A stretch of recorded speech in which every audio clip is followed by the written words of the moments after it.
मैं doctor Jagdish Prasad Meena, assistant professor EFM आर्थिक प्रशासन एवं वित्तीय प्रबंधन।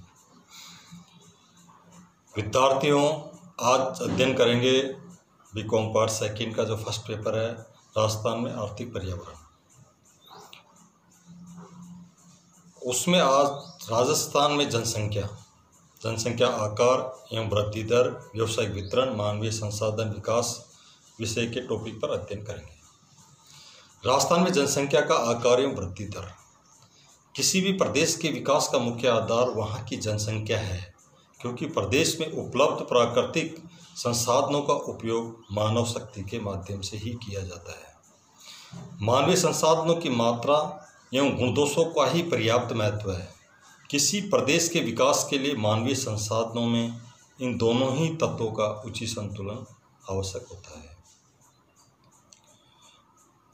विद्यार्थियों, 2011 की जनगणना के अनुसार राजस्थान की जनसंख्या 6.85 करोड़ थी, जबकि 2001 में ये 5.65 करोड़ थी। 2011 की जनगणना के अनुसार देश की लगभग 5.7% जनसंख्या राजस्थान में निवास करती है। 2001 एवं 2011 की अवधि में राज्य की जनसंख्या में लगभग 1.20 करोड़ व्यक्तियों की वृद्धि हुई, जो लगभग 21.30% है।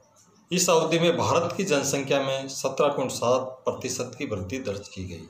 इस प्रकार 2001 से 2011 के दशक में राज्य की जनसंख्या की वृद्धि दर समस्त भारत की वृद्धि दर से 3.6% बिंदु अधिक रही है। अब इसके बाद अध्ययन करेंगे मानवीय संसाधनों का विकास। मानव संसाधन विकास का मापदंड साधारणतः स्वास्थ्य, औसत आयु तथा लोगों की मिलने वाली पोषण से होता है। राजस्थान साक्षरता की दृष्टि से अन्य राज्यों की तुलना में काफ़ी पिछड़ा हुआ है। स्त्री शिक्षा की दृष्टि से तो ये राज्य बहुत ही पिछड़ा हुआ है। राज्य में निर्धनता एवं जीवन स्तर तथा चिकित्सा सुविधाओं के अभाव के कारण राजस्थान की जो औसत आयु है वह भारतीय औसत आयु से काफ़ी कम है। अब राजस्थान में साक्षरता कितनी है? सन 2011 की जनगणना के अनुसार यहाँ की साक्षरता का अखिल भारतीय औसत 73% है। यहाँ राजस्थान में साक्षरता का प्रतिशत केवल 66.1% है। साक्षरता की दृष्टि से राजस्थान का भारत में 15वां स्थान है। इस दृष्टि से भारत में सर्वाधिक साक्षरता वाला जो राज्य है वो केरल है। उसके बाद हम स्वास्थ्य के बारे में चर्चा करेंगे। शिक्षा का स्वास्थ्य पर सीधा प्रभाव पड़ता है। इसमें जन्म दर व मृत्यु दर कम होती है, साथ ही औसत आयु भी बढ़ती है। स्वास्थ्य को 3 बिंदुओं से देखा जा सकता है। जन्म एवं मृत्यु दर। राजस्थान में जन्म मृत्यु दर भी राष्ट्रीय जन्म मृत्यु दर से ऊंची है। इसके कारण जनसंख्या में तीव्रवृद्धि की समस्या पैदा हुई है। नेक्स्ट पॉइंट है औसत आयु। किसी क्षेत्र विशेष के लोगों की औसत आयु वहाँ के स्वास्थ्य सेवाओं के स्तर, जीवन स्तर तथा आहार के स्वरूप पर निर्भर स्पष्ट करती है। सन 1951 में भारतीयों की औसत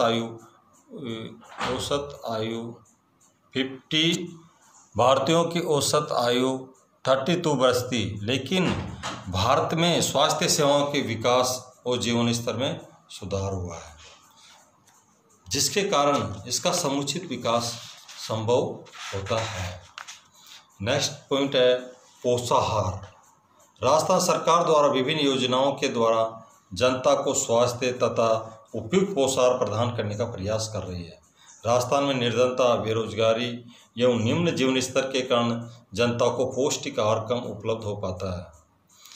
सन 1989 में राज्य में लगभग 59.6% परिवारों में कैलोरी प्रोटीन का अभाव पाया गया, जो बहुत कम है। राजस्थान में मानवीय संसाधनों के विकास के लिए क्या क्या प्रयास किए गए? राजस्थान में मानव संसाधन विकास परियोजनाओं के लिए सरकार के द्वारा काफ़ी अथक प्रयास किए गए हैं, जिनमें पहला पॉइंट है शिक्षा के क्षेत्र में सरकारी प्रयास। राजस्थान में शिक्षा के क्षेत्र संबंध में योजनाओं के विकास के फलस्वरूप साक्षरता के प्रतिशत में काफ़ी वृद्धि हुई है। तो सबसे पहले शिक्षा पर ज़्यादा ध्यान दिया गया। दूसरा, चिकित्सा एवं स्वास्थ्य सेवाएं। शिक्षा के अतिरिक्त चिकित्सा के क्षेत्र में भी योजनाबद्ध प्रयास के परिणामों के अनुसार कार्य किया गया, जिसके कारण जहां प्रदेश में सन 1950-51 में अस्पतालों व दवाखानों की कुल संख्या 736 थी, रोगी शौचालय केवल 5000 के लगभग थे, वहां 2015-16 में अंत तक चिकित्सालयों, स्वास्थ्य केंद्रों, उपकेंद्रों की संख्या लगातार बढ़ती रही है। नेक्स्ट पॉइंट है जल योजनाएं तथा स्वास्थ्य व्यवस्था। राजस्थान में पेयजल की समस्या काफ़ी समय से चली आ रही है, जहां प्रथम योजना में राज्य के सिर्फ 5 बड़े नगरों में जल प्रदान की उपयुक्त व्यवस्था थी, वहीं 7 योजना के अंत तक 32,525 गाँवों में तथा शहरों में पेयजल की व्यवस्था की जा चुकी है। नेक्स्ट है पोषण व्यवस्था। राज्य में लोगों की पौष्टिक आहार उपलब्ध कराने से कुपोषण को बचाने के लिए सरकार ने 167 विकास खंडों तथा 11 शहरी खंडों में एकीकृत विकास कार्यक्रम चलाया गया। अब इसमें आर्थिक विकास पर निरंतर प्रयास पर भारत सरकार और राजस्थान का सरकार दोनों जोर दे रही है। मानव संसाधन विकास के लिए सरकार ने विगत 65 वर्षों में जो कार्यक्रम चला रखे हैं उसमें लोगों की आय व रोजगार बढ़ा है, जिसमें उसका जीवन स्तर काफ़ी सुधार हुआ और काफ़ी उन्नत हुआ है। अब राजस्थान में परिवार कल्याण कार्यक्रम। जनसंख्या वृद्धि पर एक नियंत्रण के लिए राजस्थान में भी अन्य राज्यों की भांति परिवार कल्याण कार्यक्रम चलाए गए हैं, जो बहुत ही कारगर साबित हुए हैं।